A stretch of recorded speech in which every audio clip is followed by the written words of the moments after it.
Not enough to keep a pocket one in the car. I do have a pocket I one. believe it. I have a I pocket believe it. They're one. great. But you got to be careful though. Reading those, Yeah, you Read feel it. like you got everything in the world. you will diagnose everybody in your household, that's it. family, and everybody. You'll be like, now I figured you out. You got this. Yep. Yeah, so my cousin, they did this podcast and he explained all the background of it. And it's like the less stuff money they poured into it, the more real the content was and more relaxed. And they had all this stuff, but it's really, you got to check it out. It's called Destined by Design. Destined by Design. That It's on sounds YouTube, so. and everything. So similar to how. I'll send it to you guys. Yeah, that'd be awesome. And it's like he does it in an extra room at his apartment. But he set it up. You would think they're in a studio somewhere. The way he starts, he was like, all right, man, they said, he starts to be like, all right, man, they said we live. Because at first when I heard him say that, I'm like, oh, you got a whole production? Ain't nobody telling me live. That's just how he opens it up to have everyone thinking like it's this big, yeah. It is. It's just that's funny. It's just the two of them in the back room of his Give me a little apartment. something, Kev? Yeah, I'm here. I'm good. Yeah, there we go. We're good. Does that sound right? Yeah. Alright. I like it. I like it. We're recording? We are now. Do you wanna clap? We'll time it up and then we'll just go live with the intro. We move in here. So we got that going.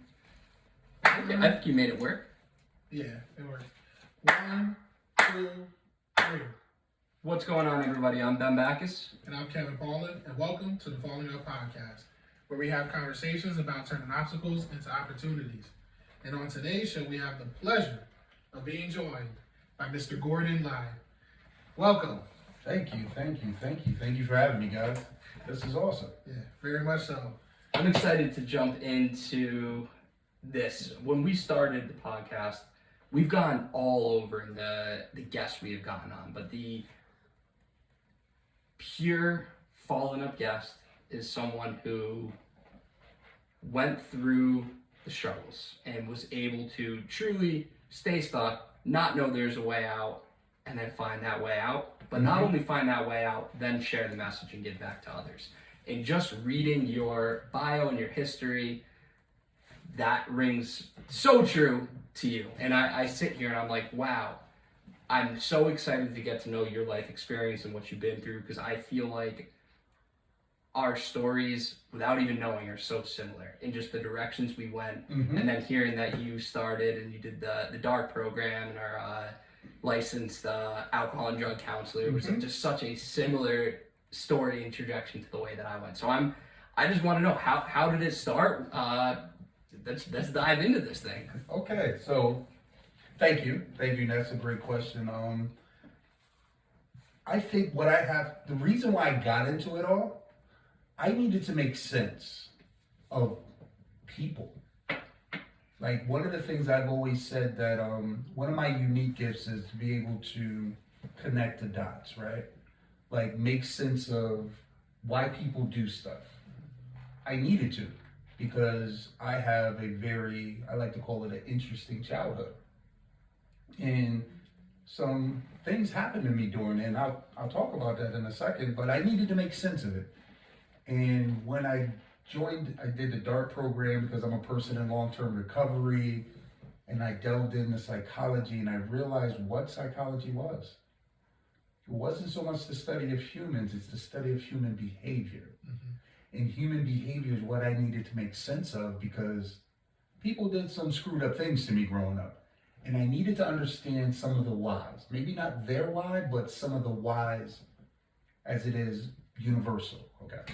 So I grew up in New Haven, Connecticut. I was a ward of the state. So I went from DCYS to DOC, literally. So my mother, due to her own choices in life, she was ill-equipped or unwilling to actually raise children. And there was 4 of us.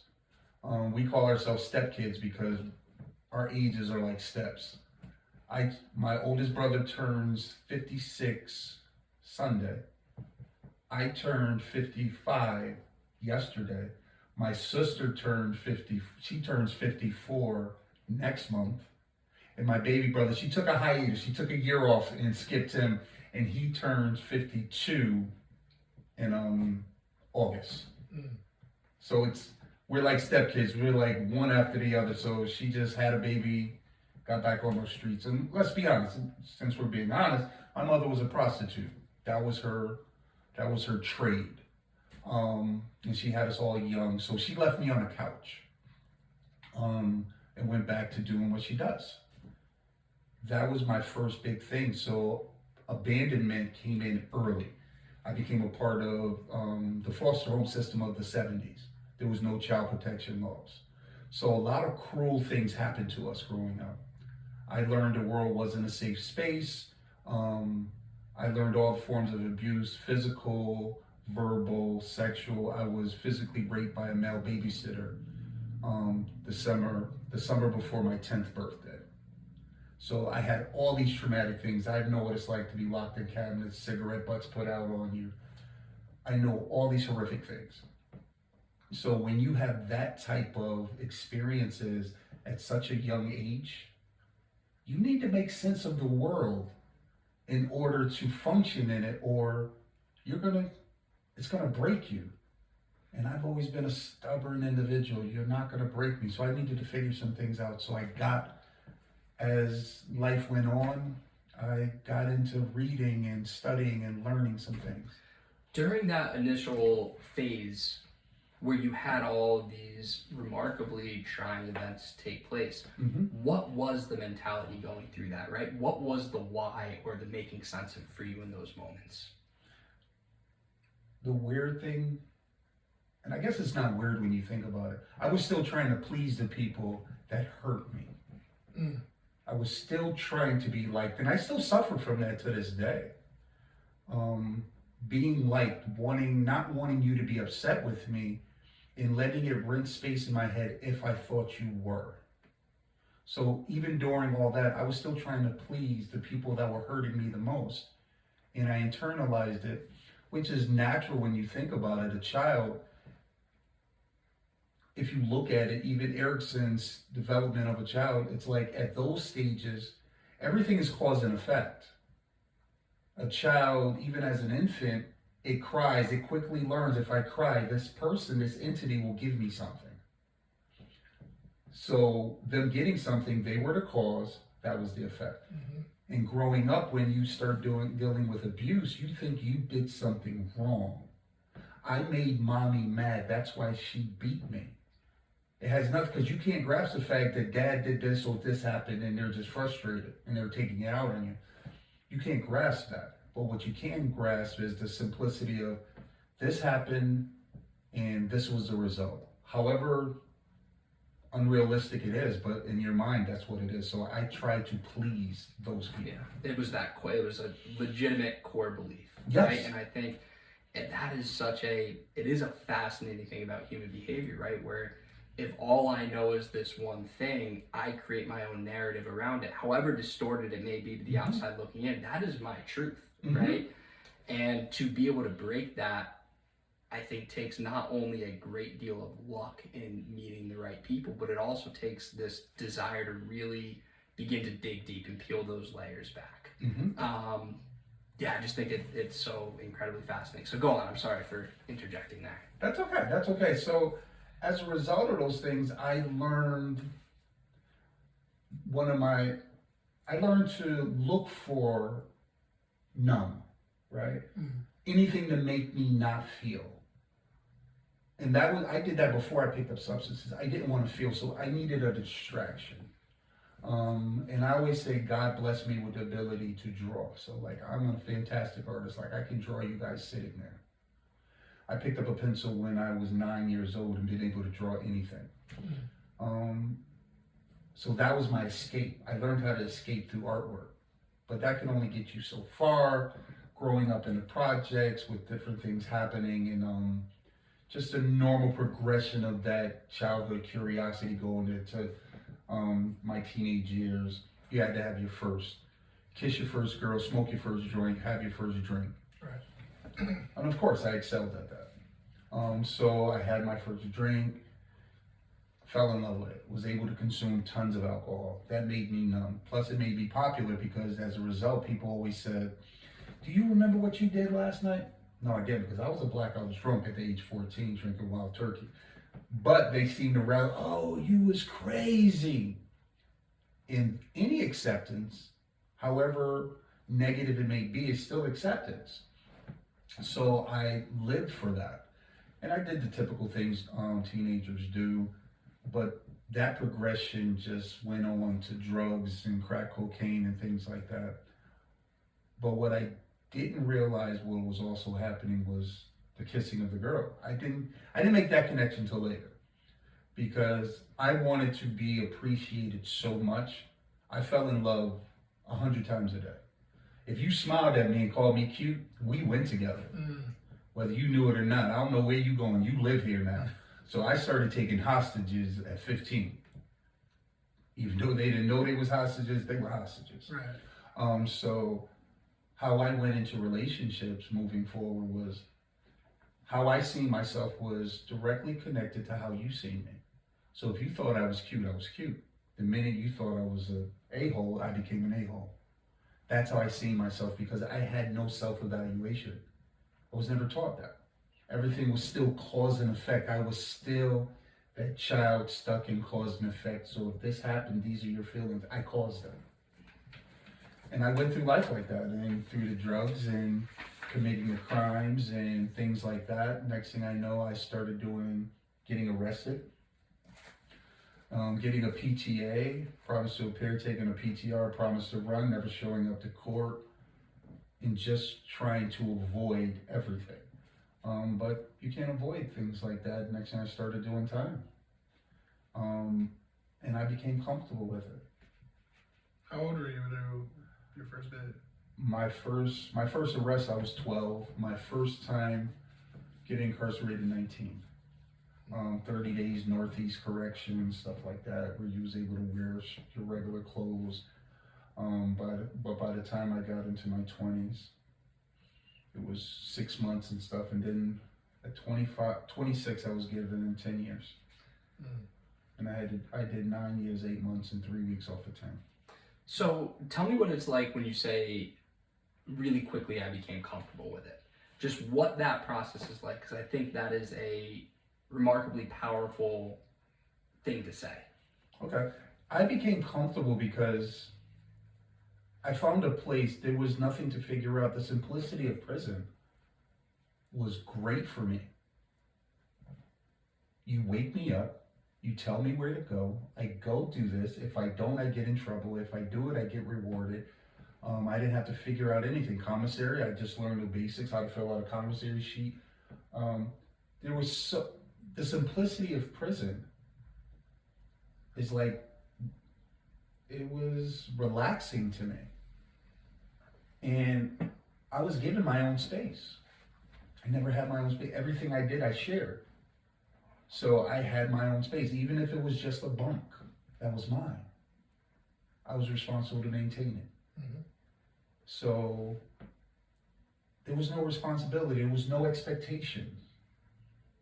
And also in prison, you can be whoever you want to be. You want to talk about fantasy? The pastime was with me and my cellmates or bunkies. I lie to you for 10 minutes, you lie to me for 10 minutes, and we take a 5-minute break and start over. Beat downs. Yeah, it was like I could be whoever I want. There was no one to challenge that. Was there one specific, for lack of better terms, kind of character persona that you took on often that you really felt like was almost in line with who you wanted to be? Or did that shift as time went on? Yes, I wasn't a bully, but I was a tough guy. And I walked around what I call the gorilla suit. I scowl on my face, I go work out. I didn't say much to anybody, and I just kind of walked around looking angry all the time. Because the truth to it was, I was afraid that you were going to find out just how afraid I was in there. I didn't want to fight. If I did, it was because I had no other choice, but I didn't want to fight. I wanted people to genuinely like me. But I couldn't tell you I wanted you to like me. So I had to put on these layers of this persona, which is very exhausting when you think about it. every day you gotta pretend to be something that's the complete opposite of what's going on truly inside. And I did that. But I developed an identity for myself because people did like me because I could draw. And that is a skill that is valued in there because I could draw I could put a picture on an envelope, a t-shirt, send it to your kids, and I helped you to build your relationships or keep the connection going. I was able to help you do that, so I was valued. I had never been valued before. So prison became comfortable. I had an identity there. So valued, accepted, And predictable. and predictable. Right. All the things my life up until that point was totally lacking. I found them in prison. I found acceptance in prison.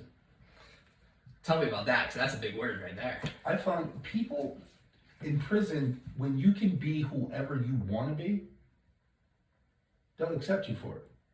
There's no one trying to investigate, punch holes in your story. Right. They take you on face value. If you say you was moving weight upstate, okay. Even if you ask to bum a suit right after you say that, they don't care. They can know you're lying, but they don't care. They accept you for what you present because everyone's trying to be something in there. So I found acceptance in that total dysfunction. There was some sense of belonging there. So I was okay with it. Was that, did you have that sense of belonging the whole term of that 10 years? Yes. Was there ever a switch in the character that you were as the bully? Was that ever, like, when did that switch happen? Because I bet you were a big teddy bear. So that happened after prison. So, because I needed that gorilla suit, because when you're hurt so much, when you carry so much pain and vulnerability underneath the surface that every second is trying to ooze out, I didn't know anything but anger and pain. Mm-hmm. Although I felt everything. Like if you said something derogatory to me, that may belittle me. That in actuality may hurt my feelings. I may feel less than. But I don't know how to articulate. At the time, I didn't know how to articulate those things. I didn't know how to express that hurt me. But I did know how to express you pissed me the hell off. Anger is that secondary emotion that's most common, especially for me, because it was something that was familiar to me and it was recognizable by others. Also, you want to know that I think it's not even funny, but the truth about anger is there's a high associated with anger. Oh, right? yeah. And anger, as you said, being this secondary emotion, it's always the product of these underlying emotions. So I go do something, I get really embarrassed. Well, what feels better, being angry, feeling embarrassed? I do something and I feel sad. I do something and I feel less than. What feels better? Those emotions are anger. There's always that high with anger. So Absolutely. it makes so much sense to just go right to that. I will run with that anger till it totally runs out. Then I'm exhausted. There's a total depletion of energy and everything. And even that, for some people, can be really euphoric, right? When it's like, hey, I got nothing left to give, nothing matters anymore. Yeah. Yeah, I emptied the tank. Yeah. Yeah. And that's what it was like for me. And many things happened to me in prison. Like I was shanked and left for dead in E3 showers in Cheshire because I allegedly did something to someone's cousin and left them in a wheelchair. The cousin was shot. Here's the truth of the matter. I don't know if I did it or not. I stayed high so much. There's like at least almost a decade of my life back then that's a complete blur. I remember certain things happening, but I couldn't tell you when it happened. I can tell you it was cold out, so it must have been winter. Things like that. It was, because there were times I was smoking crack so much I would be up for a week straight. So I kind of lived in that sensory deprivation type thing. Yeah, I mean, it is by definition psychosis at that point. Yes, right? it was cocaine psychosis. So I didn't know. I lived and existed in this surreal moment of time and space back then. So when they said this happened, couldn't say definitively if it happened or not. But all I knew was because someone did that to me, I was angry. All I remember was they spoke Spanish. So for a good 18 months, if you spoke Spanish, I was like the boxer would go ding ding. I just started swinging. Really? Because I had this philosophy, if I jump on every one, I might get the right person. Made no sense, but it worked for me because it fueled my anger and it gave me a purpose. So the more things that distracted me, the less time I had to think about the daughter that I left at home, that was growing up without a father. That I had no words to explain why I didn't walk away from the situation. Because when you're in prison, you can talk that principle. You can explain principle with another group of idiots that's sitting in the same situation. But try to explain principle to a little girl that just wanted her dad home. To a little girl that needed her dad when she had nightmares because she was being bullied in school because she was a little overweight. That needed her dad to explain some things, to take her to school, to protect her. Try to explain principle to that person. And I had no words for it. So to avoid thinking about it and feeling those feelings with those situations, I found distractions even in prison. What was the moment, and was it during this 10-year sentence, or was it after where you said, hey, I want to do something different with life? So it was after. Like during prison, toward the end, there was a counselor, Carl Robinson. He was a supervisor, Mike Fiore. He told me about how he used to be in prison in the galleys, and now he's acting deputy warden at Carl Robinson and stuff. And I thought that was amazing, right? So I went to the NA meetings and I did the tier programs and I did all the, because I can excel with stuff like that. I can be a good soldier and follow rules. If you tell me it's going to get me out earlier, then cool. So I went to those meetings and I got involved and I learned some things, but I wasn't thinking that I wasn't going to do this again. I figured I'm just going to make good of the time and I'll hope I don't get caught the next time. So when I came home of October 2004, I was high before the sun went down. After all that time, I was high. After being clean almost a decade, I was high before the sun went down. What went into that decision? If there even was a decision, right? It wasn't a decision, it was planning. I was like, okay, when I get out, I'm getting high. So this was the thought. Muscle memory. It was like, I'm out, I get high. It was after the 10 years. Yeah, after 9 years, 8 months, and 3 weeks, I was high before the sun went down. Did you have the same urge during the bid? No. Okay. In the beginning, I did, but during the middle, I didn't. But when it was coming up to the day I was leaving, I'm like, okay, where am I going to cash this check they're going to give me? Right. And it just took me the time to cash the check, to find who had what, and the cop. That was it. I had such a little parole time. My parole officer didn't really care, and I wound up going to Springfield for whatever reason, got in trouble there, came back. So this went on for 4 years. I still used and took hostages and all that. I just got rid of odd jobs. I stopped doing stuff in the street. So I still ran and created havoc for my life. But December 22nd of 2008, I was at the Regal Inn Motel in New Haven on Whaley Avenue. I was coming off a long run that I robbed my then girlfriend's brother for drug money. I think it was like $37,000. And I just went on the party of my life, from motel to motel, running around getting high. And it was December 22nd. I was in room 217, long stay on the backside of Regal Inn. It was a little after 12. And I truly believe the God of my understanding allowed me to feel all the misery and feelings that I've been trying to numb my entire life, all in one moment. I kid you not, I felt misery like on a cellular level, like every fiber of my being was screaming. And all I knew was two things. I didn't want to die and I couldn't go back to prison. That was it. And because of those things, I knew if I stayed in that room, one or both those things was going to happen. So I remember taking the money I had left, which was about $3,000, some clothes that I had, and left. And mind you, this was the party of my life. This was the party that I always swore I was missing, which kept me outside at night. That fear that the minute I go in, they're gonna be like, yo, as soon as you left, Ben showed up and it was crazy. I was the host of my party like that. But I left that room and I checked into another room and I called Carnes Weeds Treatment Facility in Torrington. Because that was familiar, because I was just there a few months before to appease the same girlfriend so she didn't put me out, so I went into treatment.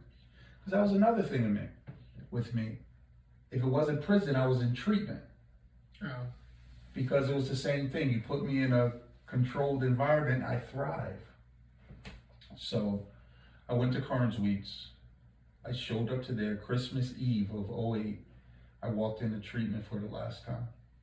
And the guy who is now my sponsor was my counselor. He said, hey, Gordon, you're back. What's different? I said, Tom, whatever you ask me to do, I'll do. That's all I knew. And I've been in Torrington ever since. December 22nd will make 16 years that I've been clean. And that's when I decided I needed to do some other things. That's when I decided I'm gonna make a decision to use my pain and uncertainty and all these things. I need to understand those things a little bit better. And that's what motivated me, because I got my GED in prison. And I said, okay, let's go to school. And so that started that whole motivation of learning about stuff. What was the healing process like for you, right? Because it sounds like on that night in that hotel room, you moved into this phase where you're like, I know I don't want this thing for my life. I'm not sure what I want for my life, but I know exactly what I don't want. And that was almost the start of this commitment to yourself to say, I'm not going to go back to doing this, right? Can you talk a little bit about what that healing process was, what the how you were able to repair, if you have, the damages that were done through your active years? Yeah, so for the first year, I didn't know how to do anything but not use. I didn't come back to visit New Haven I had almost 2 years before I could even come back to New Haven, right? All I had the ability to do was not pick up. I couldn't make sense of anything else, right? So the healing process didn't really start. I didn't start working towards anything deliberately till like year 2, going on 3. And at that point, because at first, let's be honest, the minute you get 30 days clean, everybody and their mama want to run back and say, hey, look at me, I'm clean, forgive me. I had some good people around me that told me, don't do that. Don't do that. The 9 miles in, 9 miles out. That was one of my favorite sayings I've ever heard in my life. Because actually my mother that abandoned me, that we still have this weird relationship to this day. But I remember when I got my first year clean and I called her. Hey Mom, today's my anniversary. She said, what anniversary? I ain't been clean, I ain't done drugs in a year. She said, oh, that's nice. I haven't done drugs in 62 years. Meaning she never did crack cocaine. So my little celebration was shattered with that. Right. And at first I wanted to be like, F you, but then I kind of realized what she meant. It's like I'm patting myself on the back for something that's equivalent to say, I'm a good father. Newsflash, you're supposed to be. Right. You're supposed to be. That's the job description. Be good at it. No one says, yeah, have a kid, be a deadbeat dad. No, you're supposed to be good at it. So, but that's when I started doing some things. And then to be truly honest, I needed a little more pain as motivation. So I was finishing up what they call their halfway house, McCall House. I had maybe 7-8 months. She showed up there. She had she had a beautiful smile and she thought I was cute and she messed around and called me cute twice. and then gave me a kiss on the cheek. We went together. And next thing I know, I'm in a relationship. And we start living together, and she wasn't ready to stay clean for whatever reason. No shade on her. But she relapsed a ton of times, and again, I was still trying to validate myself through how other people see me, so I needed her to like me, respect me, look up to me. So I wouldn't give up on her. I figured I can keep her clean. All she needed is someone to support her, and all I wound up doing was enabling her, allowing her to stay just as sick. And that went on for 2.5 years. How was your journey with sobriety during that? By the grace of God, I never picked up. But I isolated myself even from my sponsor because she started calling AA a cult. She didn't like it because she wasn't living right, so I had to choose. I felt like I had to choose between her and the fellowships. She slept with me every night, so I chose her. She called me cute. They didn't call me cute when I walked in. They just called me Gordon. It was done. So I did that until I couldn't do that no more, and I had a beautiful place. I started working in this field at this time. I was already in school, working towards completing my DART degree and stuff like that with my associates. I was working towards that, but I was still dealing with an active addict and alcoholic. So by the grace of God, I say I stayed the course. But the minute I left her, snuck out while she was at work, I grabbed the TV, my clothes, and checked into a sober house. And at that point, I had 4 years clean. And that's when my recovery journey officially started, because I had no more excuses. Here I am. I haven't used in 4 years. I'm working in this field. I'm trying to help people. I'm in school.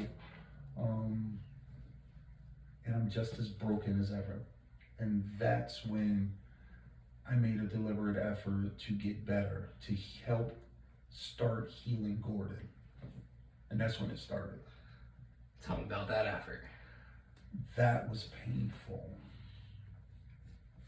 That was so painful because I had to look at, and I guess I did it a little differently. I didn't go all the way back first. I started with the most recent pain and started connecting the dots where that came from. And I realized the pain was the same my entire life.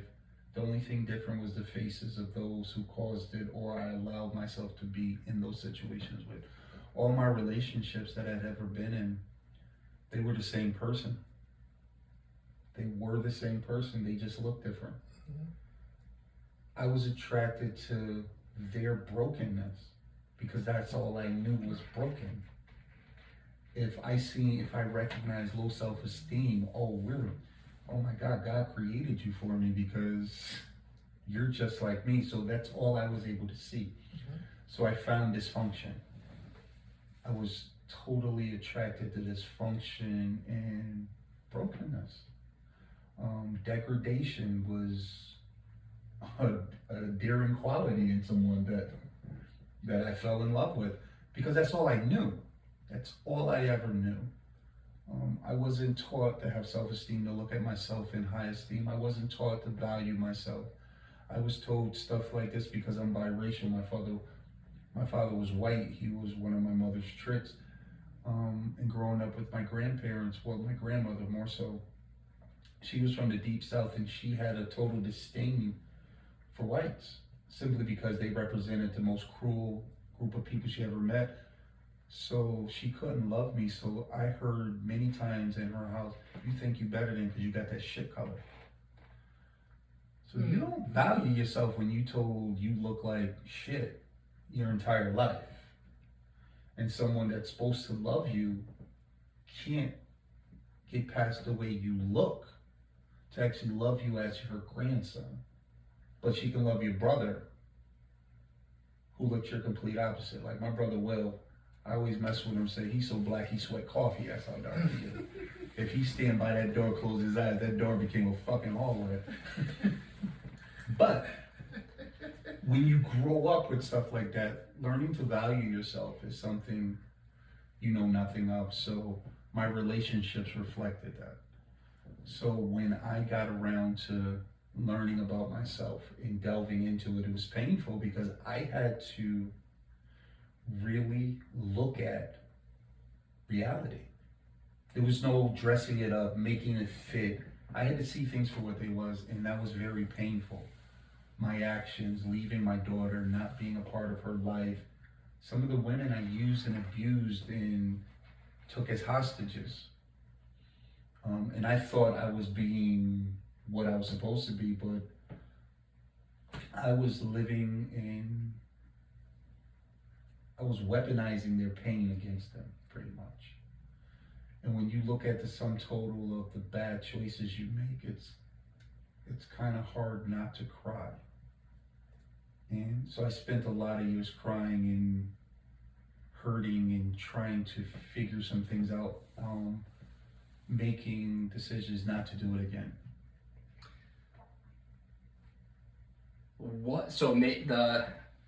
I look at the outcome is not doing these things again, right? Mm-hmm. What were the processes that you were able to do that led to you not doing those things again? What were the foundational or fundamental changes that you were able to make? The biggest change I made, and the most fundamental one, is getting good counsel. So I surrounded myself with men that didn't care about my feelings, would clearly tell me, your feelings is not my responsibility. They're yours to deal with. That were not afraid to call me on stuff. So I surrounded myself, I built a solid network of men like that and trusted that they had my best interest at heart. So I did that. That was the biggest corner piece of my foundation, that cornerstone, was the men I surrounded myself with, that I could be honest and vulnerable with. And then it was a lot of trial and error. Because I would love to say everything fell into place, but no, I still make mistakes to this day. I'm still damaged to this day. But and then I realized I was given some good information. They said, Gordon, if you're ever feeling bad about yourself, help another human being. Mm-hmm. They can't exist in the same space, right? So I took that. And the person that told me, his name was Big Dave Nolan. He was my original sponsor.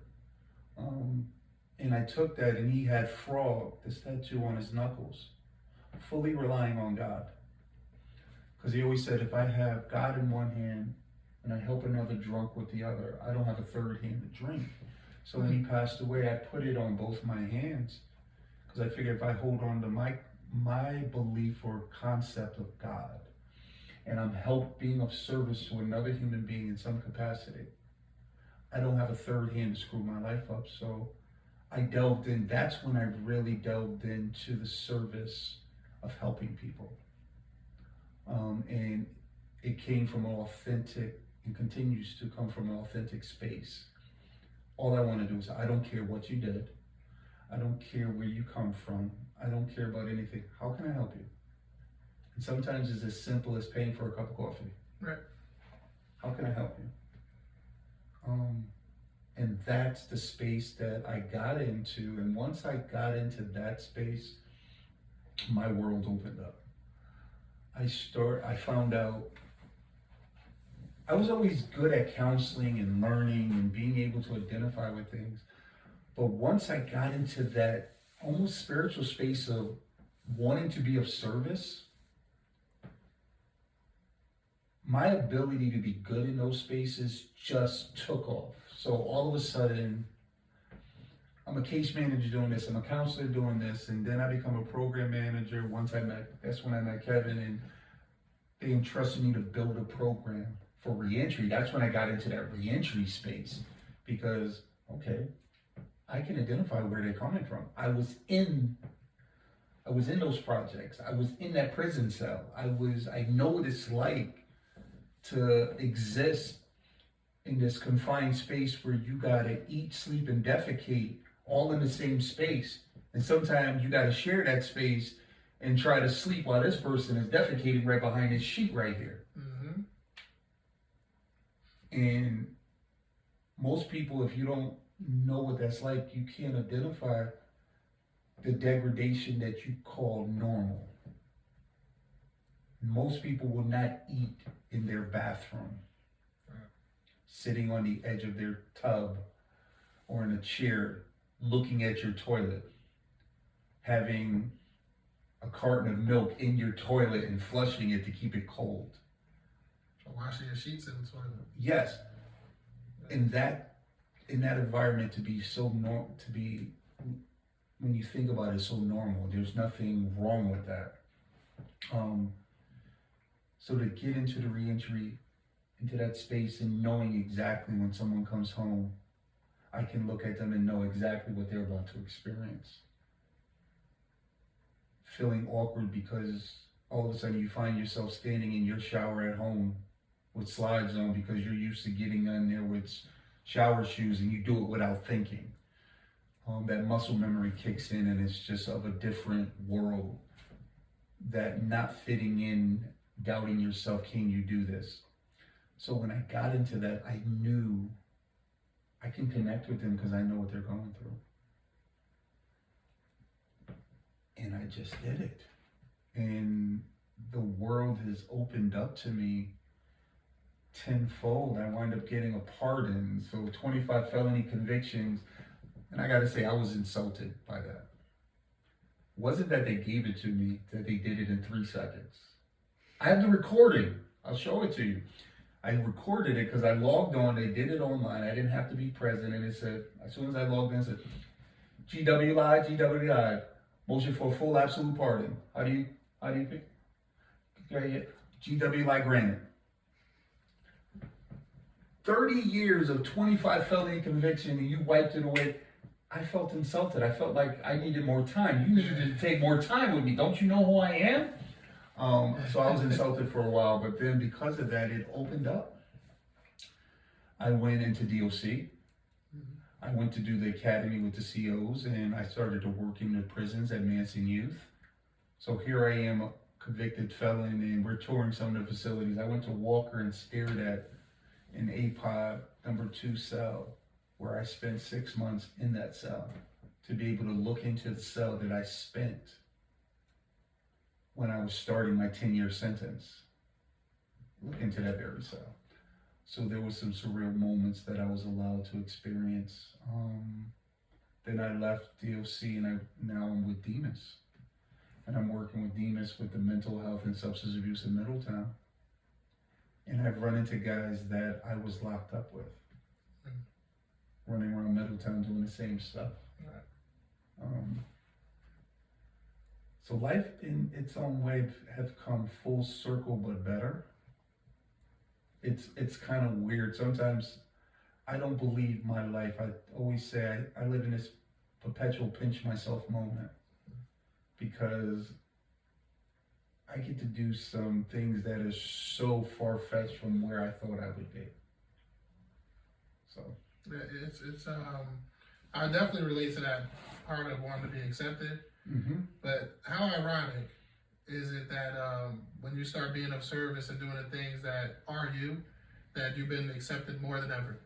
Yeah, that is crazy because if I was to tell people who's in my phone now, like I have sitting judges in my phone.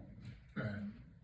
I have politicians, a senator, former governor, stuff like that. People like yourselves, like nonprofit executives that, and I'm like, before my phone was names like Paco, Kool-Aid, Koopa. There was all these code names and Right. Yang Yang. yeah. So and I still wanted to be accepted by them, so I was all these things. And the minute, like you said, the minute I get comfortable or start to become comfortable in my own skin, a world that I thought was so out of reach that I didn't even realize existed most days have embraced me. I think that's the beauty of you don't know what you don't know, Yeah. right? And just how you were able to truly put in the work and overcome this core belief that kept you down for so long, right? And I look back at, things in my life where if I don't have a reference point to compare it to, I just have an idea. And if I believe that idea and I continue doing what I'm currently doing, I'm selling myself so incredibly short. And when I actually am able to challenge that idea, 9 times out of 10, that's only because I have good people in my life that are like, dude, what are you talking about? You haven't even done this thing yet. How about you give that a go for a little bit? And then you can weigh your 2 choices. But when I only know the one choice that I've always known and I live that, I sell myself wildly, wildly short. And it takes a lot of courage, which I think is such a huge part in sitting across from me tonight. I'm like, you're courageous. Right. The things that you have faced, they continue to push through, and then not. How easy would it be for you to maybe that's the key to all this is you can't selfishly keep it for yourself and have it. You have to give it away, but it might be tempting to be like, I'm gonna rest on my laurels and soak in this life, and maybe I won't give back today. Maybe I won't show up on a Monday night at 7:00 and hop on a podcast and share my story. Like, we're privileged to have. I can't see myself not doing it because my being of service and being attempted to be selfless has created so many opportunities. Like one of your former guests is like one of my dear friends. Like how many dudes from my neighborhood, from my background, my criminal record say one of their dearest friends is an FBI agent. Right. Me and Charles Grady, that's my dog. Even when we're mad at each other, that's family. Right. It's crazy. Like I became his senior program manager. Like I exist in these spaces where I connect with people that I would have never, if you told me when I was in that motel room, when I called that drug treatment facility and said I needed to come back, if you whispered even slightly that I would be an executive director of Evolution Reentry, if I was a senior program manager of Hang Time, working for Demas, having all these connections of people that know me, that respect me for just what I do and who I am, despite, or not even in spite, because of who I used to be and what I've done with who I used to be, the things that how I've utilized that to help me and help others. If you told me that, I would have sworn you were higher than me then. When you can turn poison into medicine, and then you can go and you can sell that medicine, you're in a good spot. And that's what I think. It's just so inspiring. It's why I love this podcast. And this is awesome. When I seen that, even though I've already told you guys that someone told me to check out the book. So when I actually, story behind it, I started with Jackie Purcell with Evolution. I decided I took her offer to be one of her executive directors of that Men of Evolution. She said, check out the pod. We got different podcasts. We have Criminal Justice Cafe, and I looked through the list and I see this one Falling Up, and I'm like, that sounds familiar. Then I looked at it, and it was you guys, especially Kevin. I'm like, you mean to tell me my guy has a podcast he hasn't even asked me about? Listen, we're gonna bring this out today. But it was funny because I do believe that he mentioned it to me, but just our busyness of our lives, and then I was like, oh, this must be new. And then I seen all the episodes, I'm like, oh, this is crazy. Everybody's up there. I knew over half your guests.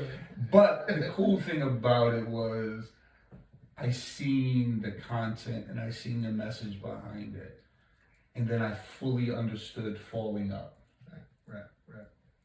We all fall, but we should be falling upward in a different direction, not back to repeat the same thing. So it reminds me of the Will Smith little snippet of his thing, failing.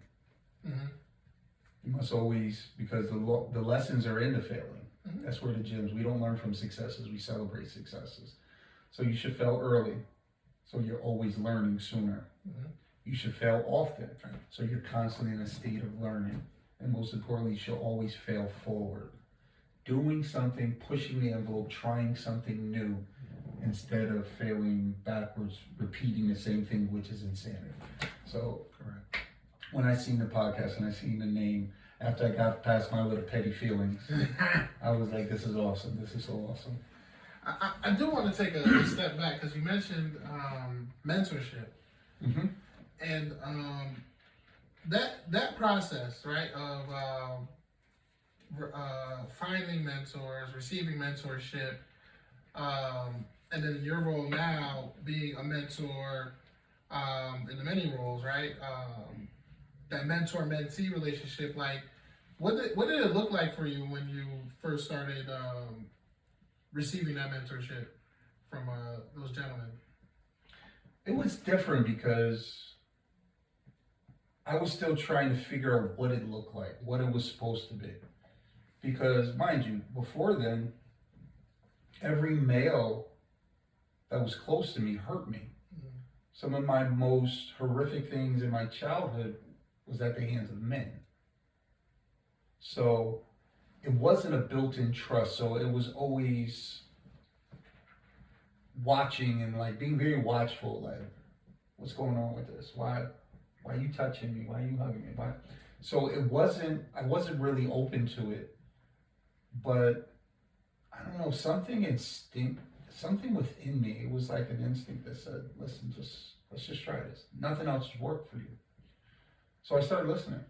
I started paying attention. And I started trusting, and then I didn't listen to everything, and then it was like, I kind of told you that was going to happen if you didn't listen. So I took my bruises and I delved into it, and it was like, okay, I remember that saying, no man is an island. I can't do this alone, so I need people around me. And I love old, like, Greek mythology and movies, and all kings had good counsel. They sought good counsel. You need that. Mm-hmm. That's where the strength is the good counsel. It's not you. You're a figurehead, but if you want to succeed and be prosperous in life, you need to have good counsel and rely on it. Because if I rely on myself, I can talk. See, because I know me. I can talk myself into the most insane things and make it make sense just for a second so I can do it. I've done it before. So once I started receiving that, it was only a natural progression that I'd be willing to do that for others. That I make myself available with no judgment. And I try to live by that no matter where you come from, what's going on. Hey, how can I help? And you make mistakes, I don't care. I always got one question. Did you learn from it? If you learn from it, don't regret it. It was needed. So it wasn't a mistake, because a mistake, just the terminology mistake, that's just a construct we put together to justify doing something that didn't work out right. Because when did it become a mistake? When it didn't render the results you didn't see coming? Let's look at relationships. We all can sit there and say, oh, that relationship, that was a mistake. Really? Because I remember when you wanted her to meet your mama, Right. your grandmama, and it was the proper, I think we all make the best decisions we can make given all the parameters at that moment. We don't make bad mistakes. We make the best choices we can make given all the pieces of that puzzle. Now, when we step back after we grow a little bit and we look back, we realize that wasn't the best mistake in this moment because we have a little more information. But given what we had when we made those mistakes, it's just like when we're 13. We can all look at some of the decisions we made at 13 and be like, yeah, that wasn't a good one. But given all the resource and information we had at 13, that was the best decision we can make. So the title mistake is just a construct we use to make ourselves feel better about a choice we made that didn't render all the results we thought we were deserving of. That's all that is. Makes perfect sense to me. Makes perfect sense. The idea of service, where where are you now that you're embarking on new journeys with Evolution? Reentry, shout outs to Jackie. Man, he wasn't there for that podcast, but that was a good podcast. What does it look like now? What's the next steps in terms of you being of service? So being of service, like with Jackie, so I'm, thanks to Jackie Purcell, I'm the new executive director, as I said, of Men of Evolution. Evolution itself, primarily for the past decade, only worked with women in the federal space. Their mentorship program, pre, during, and post incarceration, they give that support, different things that they offer. So we're starting the men's, and so what I want to do, I want to mirror what the women did. Makes sense, that worked. If it's been going for 10 years, there's some positive outcomes. But I want to take that, build it in Connecticut, in the space that I'm known for, and I want to take it on the road, take the show on the road. Eventually, my goal is the name Gordon Lye to be synonymous with service and help in North Dakota, South Dakota, Arizona. Like in Connecticut, in these spaces, if any reentry room you go into, you mention Gordon Lye, it's not bragging, people will know me or have heard of me in these spaces of what I've contributed to, the things that I've tried to be a part of. I want to be of service outside. Connecticut is very small. You don't even see it on the map. You just see CT on that map. That's how small. Yeah, because like you could fit Connecticut in one of the New York boroughs. Yeah. The town I live in, Torrington, has 37,000 people. So, but I want to take this show on the road. I want my level of service to be known nationwide. That's where I want to take what we do here, because we do some phenomenal things here in the state of Connecticut. And I want the rest of the country to know what we do. We may be small, but we pack a big punch. Yeah. And that's where my vision of where service goes within the next 10 years. I want to take it out that way. Yeah, it's gonna get done. It's gonna get and needed. And Connecticut, yeah, is one of the front runners when it comes to reentry services. So, and you're one of the front runners within the front runners. And we need to take it because we think we do it in Connecticut. And when we think of these bigger states, our budget is very small. They have cities that have a larger budget than we have in a state. So, imagine if we take our principles, our values, our concepts, and what we do, and connect that with resources in states like California, or Texas, or even in the Midwest, the North and South Dakotas. Imagine if we can take that and combine those two. Imagine how the level of help we can do, what we can provide. I mean, we're not trying to remove all prisons. Prisons have a purpose. They do. I'm not one of those to get on my soapbox and say, we should need to shut down all prisons. Okay.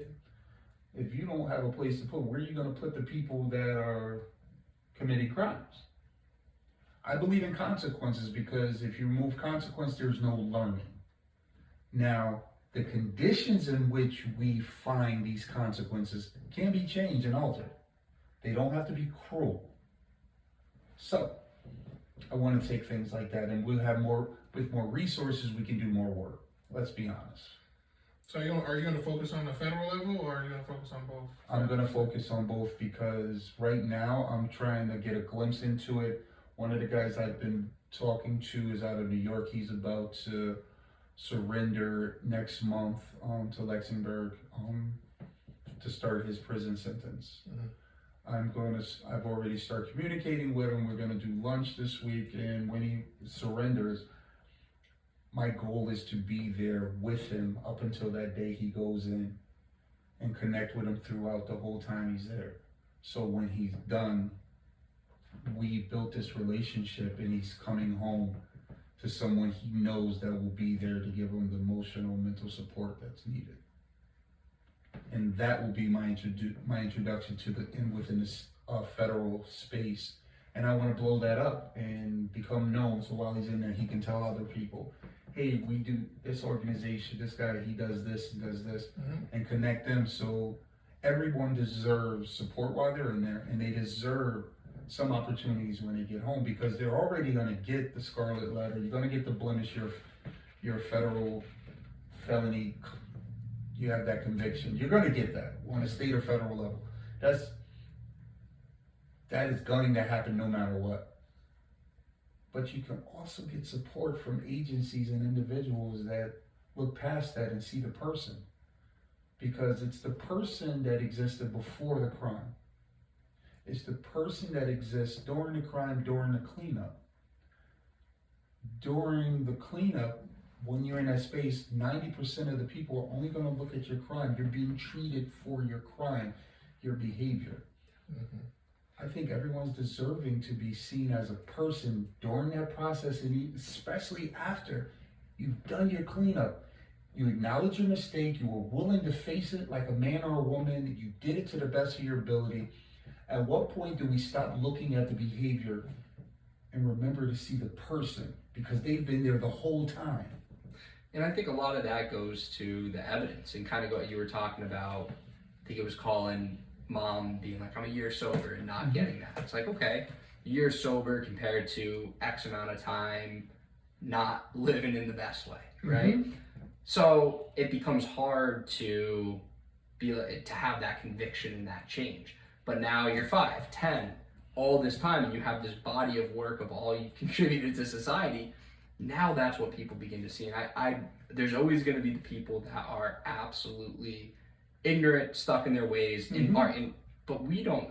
They're the outliers. They might be loud, but they're the outliers. And then you're going to have the people who probably do the same thing on the opposite end of the spectrum, who are just going to believe anything and not have to see evidence. Just be like, oh no, this person changed despite maybe not changing, right? Yes. But that middle is who we can speak to and to say, hey, I'm going to follow the evidence, and I'm going to treat someone based on how they're presenting and what they're doing for themselves, their family, society, finding passion, purpose. And this is kind of the first I'm hearing about this program that you are now the executive director of, and just how intuitively it's like, this is an incredible service. Because if you're able to connect someone and show them all you need is a vision, right? If you can start buying into a vision, and then you get connected with the right people that can help you fulfill it. It's never a straight line process.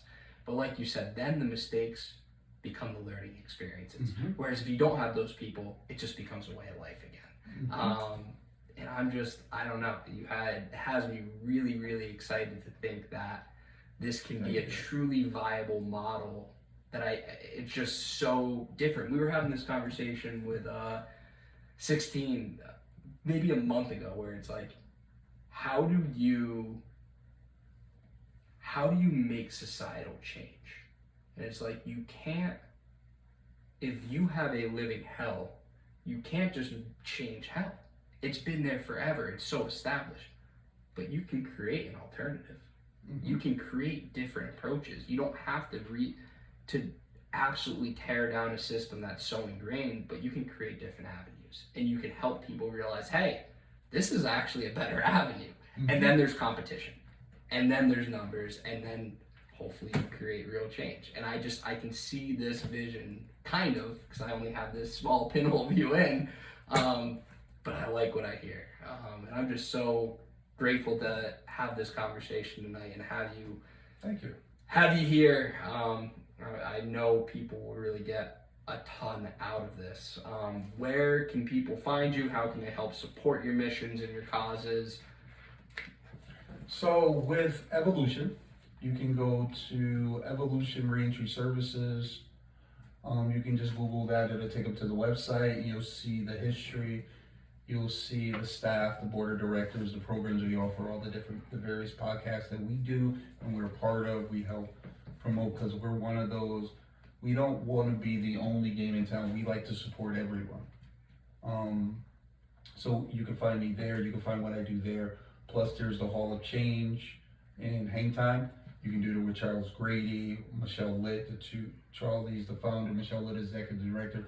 Does phenomenal work. They do Hang Time and Her Time throughout the state. Various nights, you can get all the updates of there.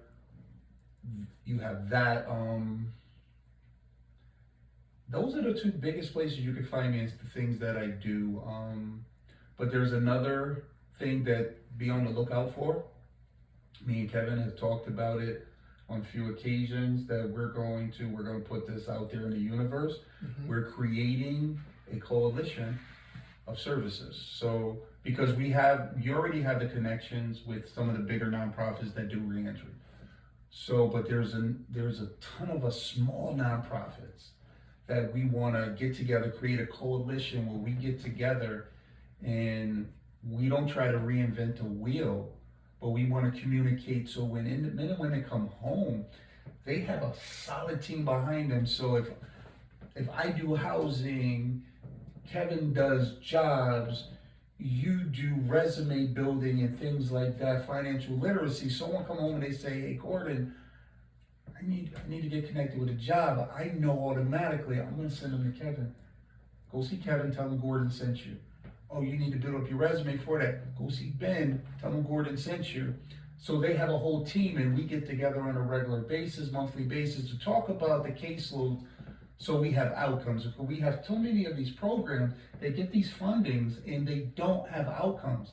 All they do is celebrations like, hey, we got this grant, we're gonna do this, we're gonna do that.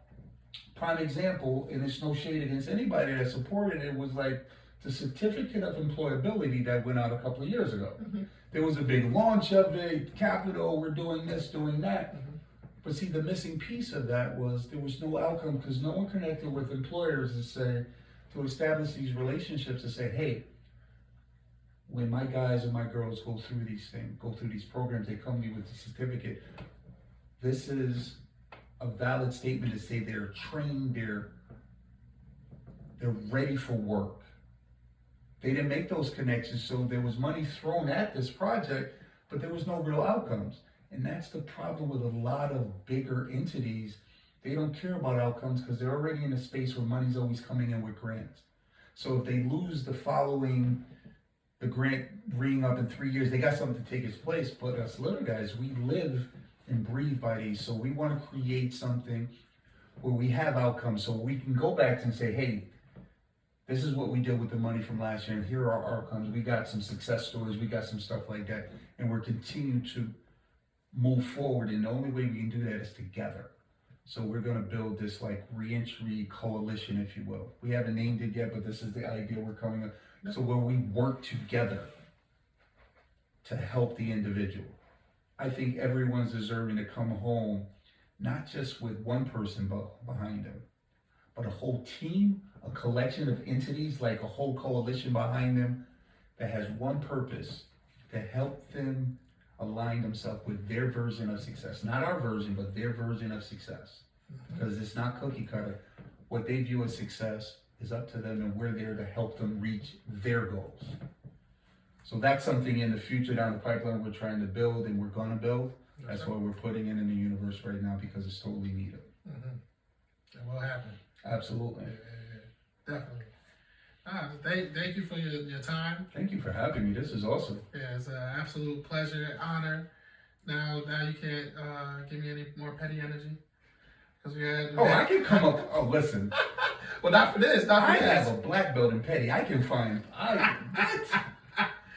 I can find something to be petty over. Well, hopefully you ain't gotta fight it. You know what I mean? But it's all in love, though. I like to laugh. So. No, for sure. And when I create a podcast, I gotta have you guys on it. Let's do it. Let's do it. I gave you some information about a little heads up of what it's gonna be, and I can put that out there. It's gonna be called "Why Not Me." Mm-hmm. Why Not Me podcast? Because for so many times we in our lives, everybody said, "Why me? Why me?" But the things when they get to the other side and they become prosperous. If they honestly look, as the things they complain, why not me, has made them the person that they are to become so successful. Right. So we're going to have it, why not me? We're going to talk about the struggles, the progress, and things like that. Some real organic conversation like this. I love it. I'm excited for it. I'm excited to get this conversation out to the world. Thank you, Kev. Thank you, Gordon. Thank you, everyone, for tuning in. The Falling Up Podcast. Thank you. Cheers. Ah, I like that was it. so fast. Yeah, Thank no, you. it's I was hoping I wasn't getting too wordy and talking too Not much. even a little bit. Nah. When it goes fast, it's good. there's Yeah, no, when they're there's, long and drawn out. there's literally Hit that mini, the phone. Nah, yeah, 'cause you there's guys literally was- no fat on that at all. Yeah, That because was- you that was- guys are so good with the questions and That was- allowing me to answer, and That was that was awesome. That was one of that's like my top